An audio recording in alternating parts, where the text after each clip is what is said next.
James was enjoying his life on the island of Sodor, but he still had a lot to learn. "You're a special mixed traffic engine," said Sir Topham Hatt. "You can pull coaches or freight cars quite easily, but you must learn by your mistakes." James knew what Sir Topham Hatt meant. He could well remember that dreadful accident on his first day.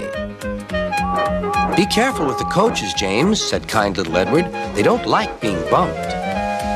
Everyone came to admire James. "I'm really a splendid engine," he thought, and suddenly let off steam. Whoosh! A shower of water fell on Sir Topham's nice new top hat. Just then the conductor blew his whistle, and James thought they had better go.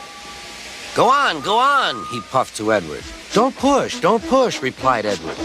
The coaches were grumbling too. Don't go so fast, don't go so fast. But James didn't listen.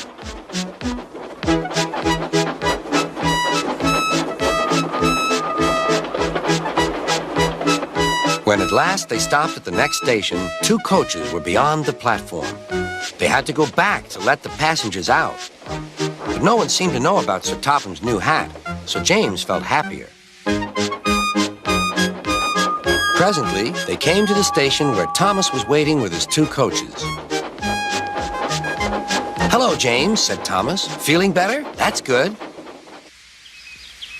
Oh, that's my conductor's whistle. I must go.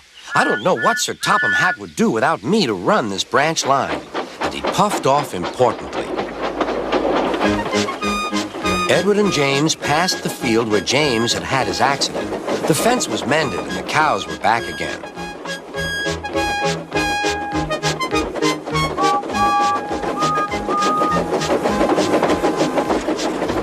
They ended their journey and rested before setting off for home. James was still wondering what Sir Topham would have to say about his new hat.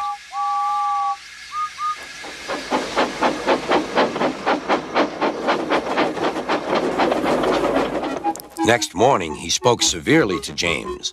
If you can't behave, I shall take away your red coat and have you painted blue. James didn't like that at all. He was very rough with the grumbling coaches as he brought them to the platform. Don't talk, come on. Gordon never has to fetch his own coaches, he thought to himself, and he's only painted blue. To make James even more cross, this time no one came near him. I'll show them, he thought. They think Gordon is the only engine who can pull coaches.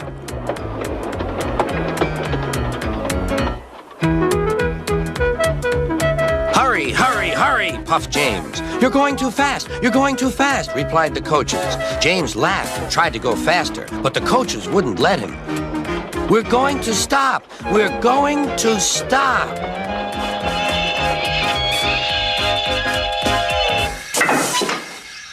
What's the matter? James asked his driver.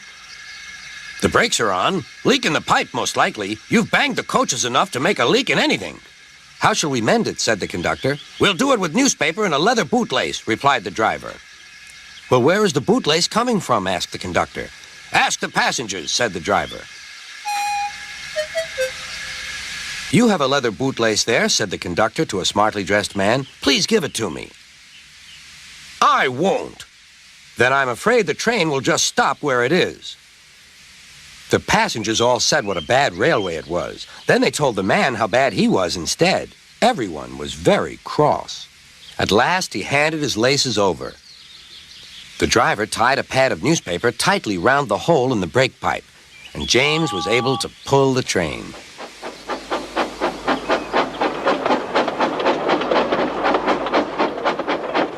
But he was a sadder and wiser James and took care never to bump coaches again.